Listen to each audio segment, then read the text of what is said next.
क्या आप जानते हैं कि ईरान के सर्वोच्च नेता अयातुल्ला अली खामेनी की जड़ें भारत की मिट्टी से जुड़ी हैं?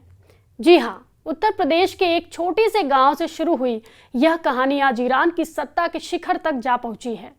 चलिए इस अनसुने और ऐतिहासिक सफर को समझते हैं, भारत से लेकर तेहरान तक। न्यूज़ 18 के डिजिटल प्लेटफॉर्म पर आपका स्वागत है। मैं हूं प्रिया सिंह। ईरान के supreme leader Ayatollah Ali Hosseini Khamenei की पूर्वज भारत के उत्तर प्रदेश के बाराबंकी जिले से ताल्लुक रखते हैं। खास तौर पर एक छोटा सा गांव किंतूर जो सिरौली गौसपुर तहसील में पड़ता है।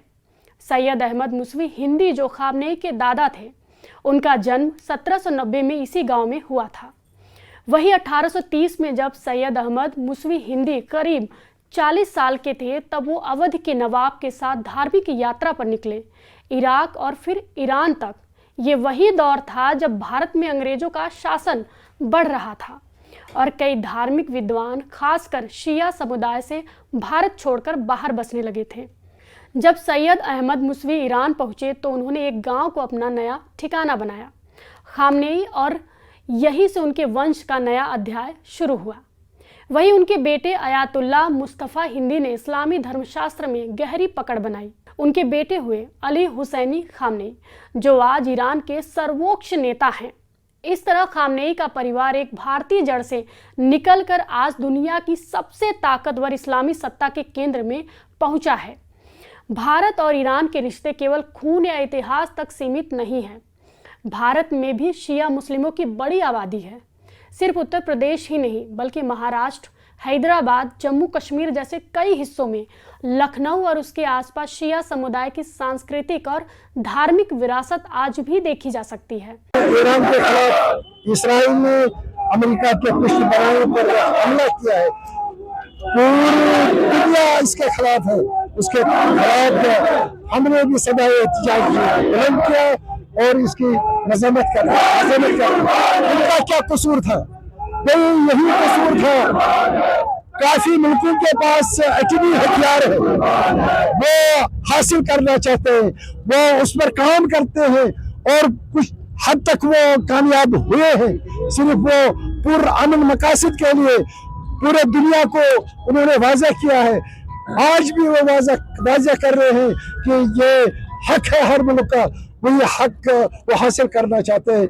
जो कल हमला हुआ इसराइल का, हम उसके पुरजोर अल्फाज में मजम्मत करते हैं और ईरान से ये तवक्को रखते हैं जो इजाफी की यूनियन का इजाफी की लोगों के फायदे के लिए उन्होंने काम शुरू किया है।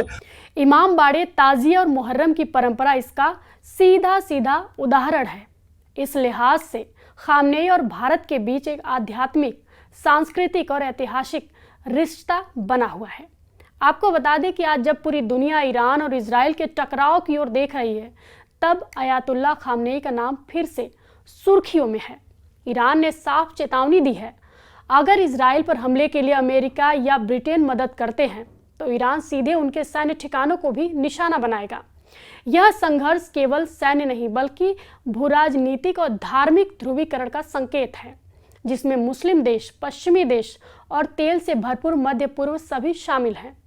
हालांकि इस लड़ाई में अमेरिका ने कहा है कि उसने इजरायली हमलों का समर्थन नहीं किया है। देखिए, हम आपको ईरान और इजराइल की लड़ाई के बारे में बता रहे हैं कि अभी वर्तमान में क्या चल रहा है, लेकिन ईरान का स्पष्ट रूप से मानना है कि अमेरिकी सेना ने इजरायली हमलों का समर्थन किया था। ऐसे में ईरान पश्चिमी एशिया में अमेरिकी ठिकानों जैसे इराक में विशेष बलों के शिविर, खाड़ी में सैन्य अड्डे और क्षेत्र में राजनयिक मिशनों को निशाना बना सकता है। ईरान के समर्थक सशस्त्र गुट हमास और हिजबुल्लाह भले ही कमजोर हुए हों, लेकिन इराक में इसके समर्थक मिलिशिया अब भी सशक्त है। अमेरिका को इस तरह के हमलों की आशंका थी और इसलिए उसने अपने कुछ कर्मियों को वापस बुला लिया है। अमेरिका ने ईरान को अमेरिकी ठिकानों पर किसी भी हमले के परिणामों के बारे में चेताया है। The chance of massive conflict. We have a lot of American people in this area, and I said, we got to tell them to get out because something could happen soon. And I don't want to be the one that didn't give any warning and missiles are flying into their buildings. It's possible. So I had to do it. I had the choice. Do I do it or not? Doing it has its downside, but it also has its upside. Like, you're going to save a lot of lives if it should happen. Hopefully that doesn't happen. Well, I don't want to say imminent, but it looks like it's something that could very well happen. I want to have an agreement with Iran. We're fairly close to an agreement. We are fairly close to a pretty good agreement. It's got to be better than pretty good, though, but it's got to be, I'd much prefer an agreement. As long as I think there is an agreement, I don't want them going in, because I think that would blow it. Might help it, actually, but it also could blow it. But we've had very good discussions with Iran. Whether or not we get there, I can't tell you, but it'll happen soon. I say this, Peter, very strongly. They can't have, whether it's going in or not going in, they can't have a nuclear weapon. अगर किसी हमले, किसी अमेरिकी नागरिक की तेल अवीव या कहीं और ईरानी हमले में हत्या हो जाए, तो अमेरिका के राष्ट्रपति डोनाल्ड ट्रंप को कार्रवाई के लिए मजबूर होना पड़ सकता है। इजराइल के प्रधानमंत्री बेंजामिन नेतन्याहू पर लंबे समय से आरोप लगाया जाता रहा है कि वह ईरान को हराने में अमेरिका की मदद लेना चाहते हैं, या फिर ले भी रहे हों। विश्लेषकों का कहना है कि केवल अमेरिका के बम ईरान के परमाणु केंद्रों को नष्ट कर सकते हैं।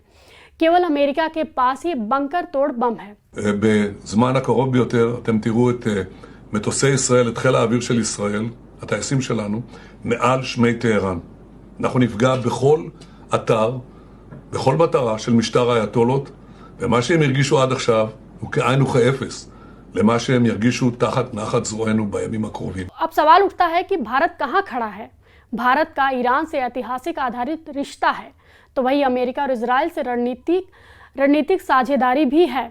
खुद भारत के लोग भी इस विषय पर बटे हुए हैं। कुछ खामनेई की विरासत से गर्व महसूस करते हैं, वही कुछ ईरान की नीतियों की आलोचना भी करते हैं। यानी भारत के लिए ये केवल कूटनीति नहीं, बल्कि भावनाओं और इतिहास से जुड़ा मामला भी है। अयान हो गया, जो 1.25 साल से गजा में वो करता आया है, वो पूरे दुनिया में वही मुहिम चलाना चाहता है।